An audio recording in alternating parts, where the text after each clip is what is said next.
आप रिश्तों में मुनाफ़क़त का अंदाज़ा इससे लगा सकते हैं कि हम बेटी की निस्बत से दामाद को तो हम बेटा मान लेते हैं, लेकिन हम बेटे की निस्बत से बहू को बेटी नहीं मानते।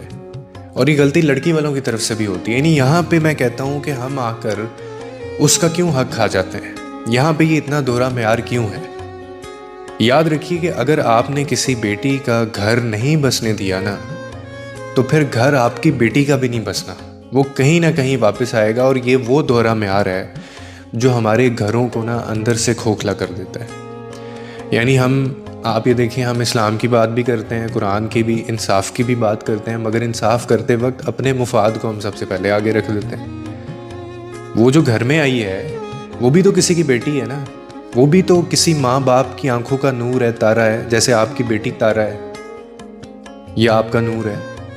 मगर जैसे ही वो हमारे घर आती है किसी दूसरे की बहन बेटी, तो उससे हम वो बेटी का एक रिश्ता जो है वो छीन लिया जाता है। सिर्फ रिस्पॉन्सिबिलिटीज़ का बोझ है और उसके कंधों पर डाल दिया जाता है। जो सलूक आप किसी की बेटी के साथ कर रहे हो, वही सलूक कुदरत किसी न किसी शक्ल में आपके दरवाजे पर वापस वो ले आती है।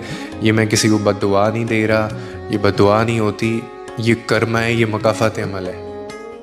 घर सिर्फ जो है ना वो दीवारों से नहीं बनते, घर दिलों के जोड़ से बनते हैं। और जहाँ दिल तोड़ने की रवायत हो ना, वहाँ पर आपकी जो नस्लें हैं वो भी सुकून नहीं पाती। ये आपके किए हुए काम पर नस्लें भुगतती हैं। अगर आप चाहते हैं कि आपकी बेटी इज़्ज़त, अमन और मोहब्बत के साथ आबाद रहे, तो पहले किसी और की बेटी को वो मुकाम दें, पहले किसी और की बेटी के लिए वो माहौल पैदा करें जिसकी वो हकदार है। क्योंकि बेटियों के आंसू कभी ज़ाया नहीं होते, वो या तो दुआ बन जाते हैं या फिर वो खामोश बद्दुआ बन जाते हैं।